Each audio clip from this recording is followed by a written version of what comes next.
Can you all hear me back there? Good. You know, last year, I want to commend Tony. He said it right. Too often we in agriculture sit down and we go, we're too busy at home. I know that. We're too busy at home. We think somebody else can take care of it and do our business for us when it gets to telling our story. Last year during Prop B, I tell you, you wanted to see my wife get really ginned up. She was really ginned up over that issue. Now, I've got some relation that lives down in St. Louis, and of course I've got friends all over the state. My wife had an email list and everything she could pick up about HSUS or ASPCA, boy, she was emailing our whole email list.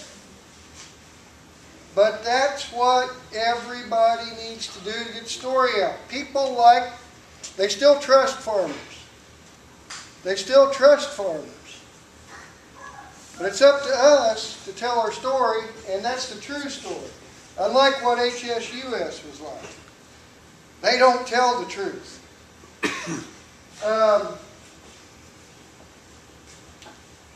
If you really want to know what their agenda is, it's to raise the price of the food we eat, the price of the meat, so that people can afford it.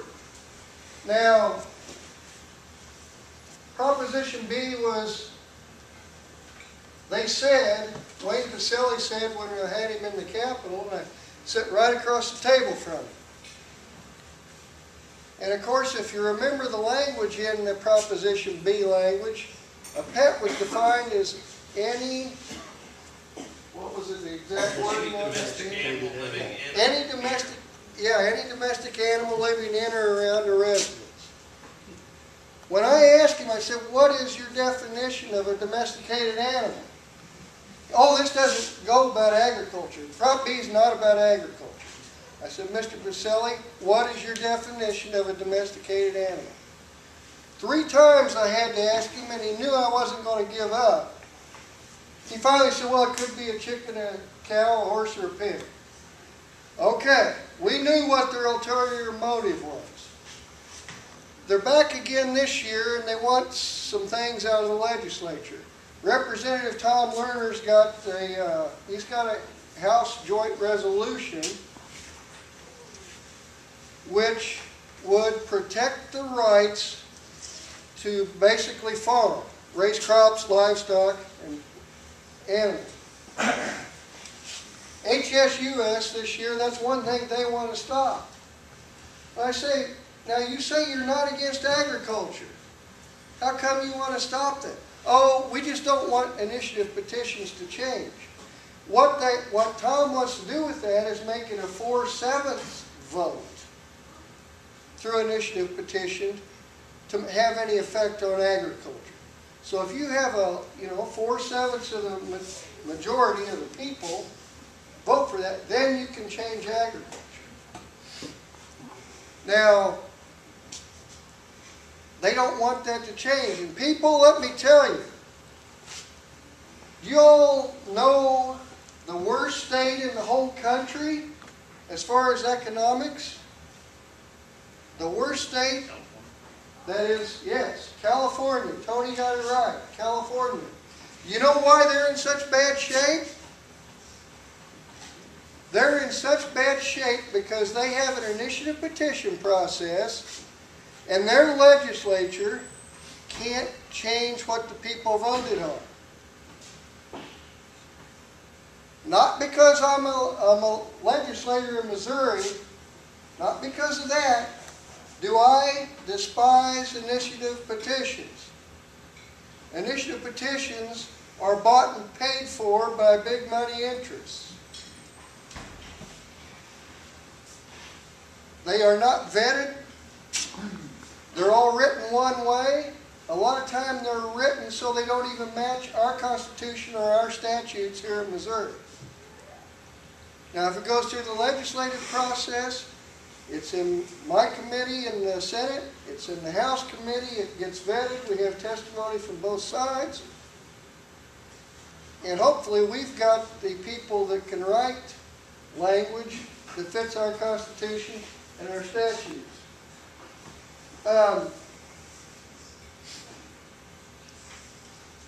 We've got a bill in Jeff City.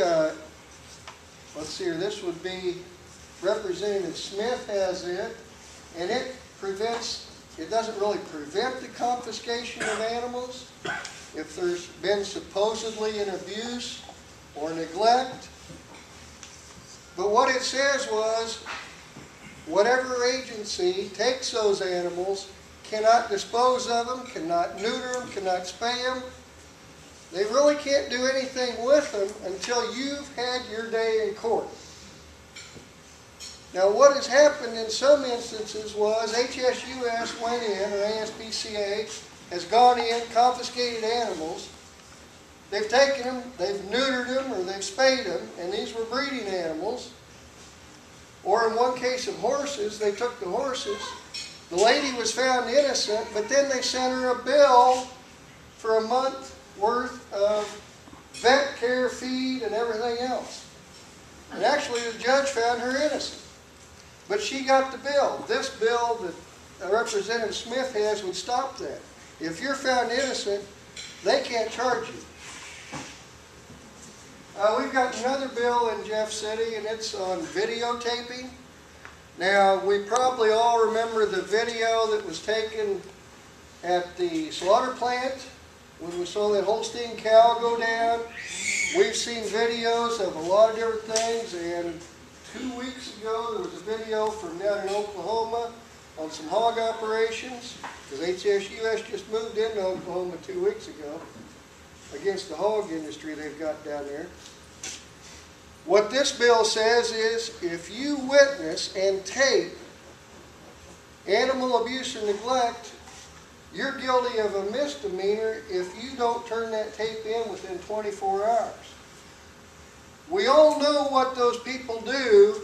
They take that tape, they hold it, sometimes 3 months, until they can get a crowd and have a big media blitz. If they're truly against abuse and neglect, should they hold that for 3 months? No. You know, I have interns down in the Capitol in my office, and I've been very fortunate to have real good interns. Well, each year the interns that we have in all the offices in the Capitol, they get together and they do a mock session. Well, the interns after Prop B last year, of course that went through my committee, and my interns watched the committee process go on. My interns decided, wow, you know, these animals get more rights than humans. These groups want animals to have more rights than humans. So my interns actually came up with a bill that says animals cannot have more rights than humans. So this year a state representative picked that up, and he's actually got it as a bill on the House floor. Now, I don't know if it'll get through and get signed or have any real meat to it, but it sure caused a lot of discussion on the floor. Now I've got the permit shield bill. Doesn't sound like a whole lot, and it doesn't just apply to agriculture, it applies to all industry. But when I go to one meeting every year outside of the state of Missouri, and that's the SARL meeting, State Agriculture Rural Leaders. And what that is the state ag chairman, and this year it was in Washington, D.C. We have 47 states represented, 7 provinces of Canada. While I was there, I got nominated to the national boards by a senator out of Iowa, and I did win. I haven't had the first conference call yet, so I don't know how much more work it's going to be, but I feel greatly honored. But I can tell you one thing, when meeting with all those people from the other states around North America, I say states, actually Canada too, the one concern we all have, and it's brought up by all the states, is these radical activists that try to tell agriculture what to do.